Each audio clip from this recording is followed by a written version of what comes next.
Okay, folks, what you're working on today is an article all about maps. The next week or so, you guys are going to be practicing and learning some map skills, which is really helpful depending on what job you get in the future. For example, Mr. Saraceno, but also my younger brother are both in the military. And so when you are trying to navigate, maybe you are somewhere you're not familiar with, you're going to have to learn to read a map. Pilots, truck drivers, all are using maps. Pilots, right? You use maps all the time on your phone.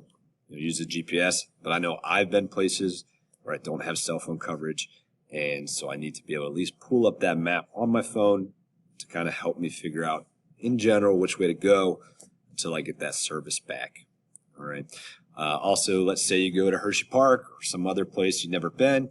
A lot of times they'll have little maps you can look at.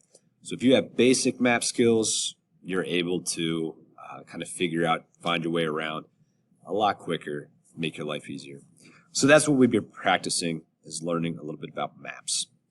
So this is just a basic article. It's got different topics, different parts of a map. I want you to notice some of these words are highlighted. These are key vocabulary.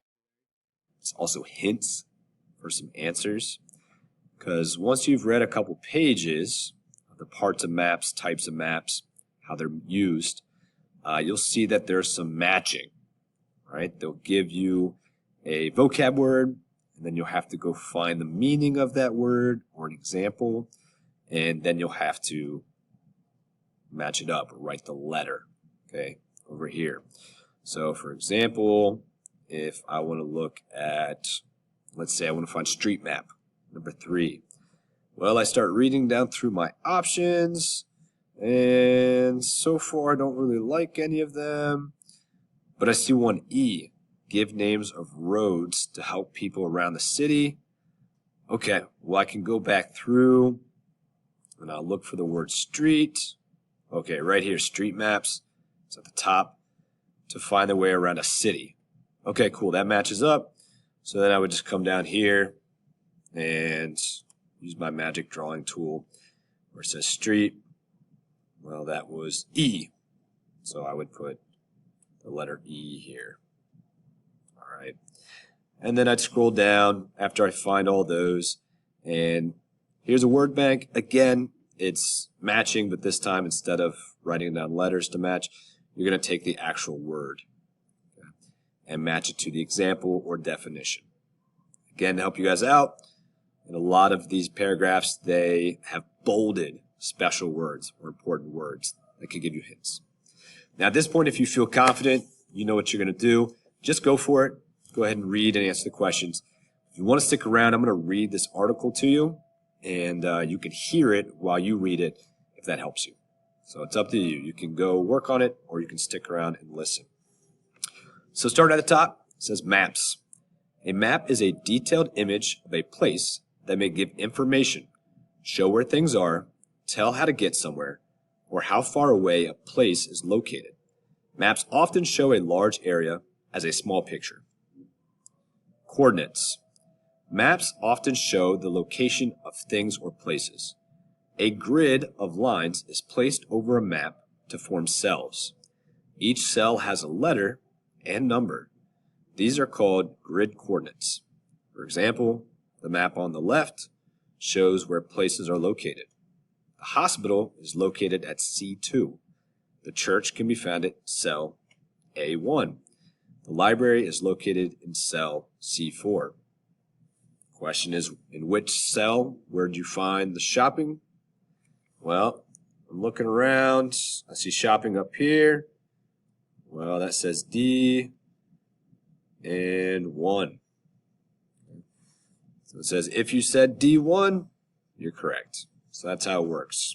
Okay, if you got letters on one side, numbers on the other, you put them together, okay, line them up to see what it is. We'll be more practice on that later. Latitude and longitude.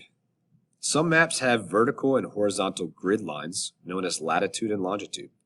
The vertical lines are known as longitude, so that's up and down, the long lines up and down, longitude. And the horizontal lines are known as latitude. Okay, kind of like the steps of a ladder, latitude. All right. These coordinates give the locations of different parts of the world. Countries, major cities, oceans, continents, stuff like that. Symbols and keys. Symbols are used on maps to show things. These symbols stand for something else, such as buildings or roads. The meaning of symbols are shown on a map in a key or legend.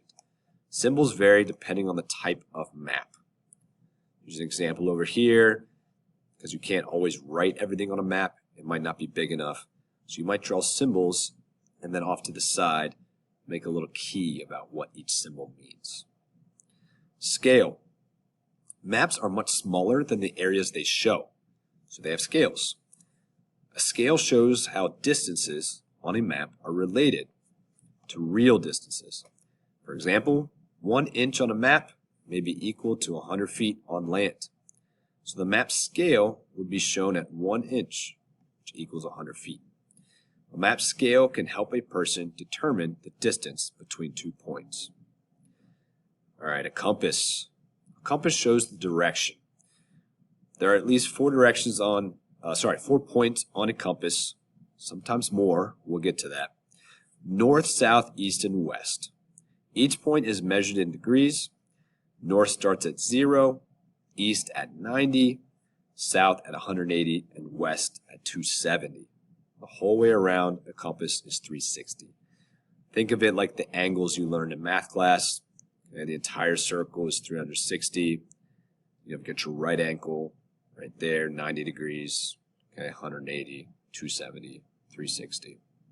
I know, math and history, right? All right, so types of maps. Maps are made for different purposes. Many people use street maps to find their way around a city or town. Street names are often placed on city maps. Other maps are made specifically for tourists to show the locations of things like walking trails, mountains, or lakes.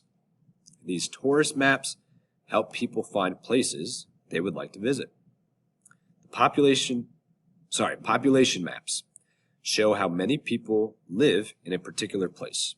The population range is often shown by a specific color. Land use maps. They show how land is used in a place. This may include uses such as farming or industry. Climate maps describe the weather of a place, such as average rainfall, temperature, and other weather-related features. Natural resource maps give information about the resources. Natural resource maps give information about the resources of a place, such as minerals or oil. Economic maps give information about the types of industries in a place, the amount of money a person makes, or other features of a place's economy. Physical maps show features like mountains, hills, bodies of water. And then finally, political maps use colors and lines to show where boundaries of a place are located. Cartography. A cartographer is a person who makes maps. Cartographers used to draw maps by hand a long time ago. Copies of maps were drawn by hand before printing was invented. Cartographers today use computers to help them make maps. Land surveyors, drivers, and pilots all use maps. Today, maps often change as the world evolves. As people learn more about the world, maps become more accurate. Maps are everywhere. Maps are everywhere, such as subway stations, parks, and shopping malls. People have more access to maps through their phones and computers today.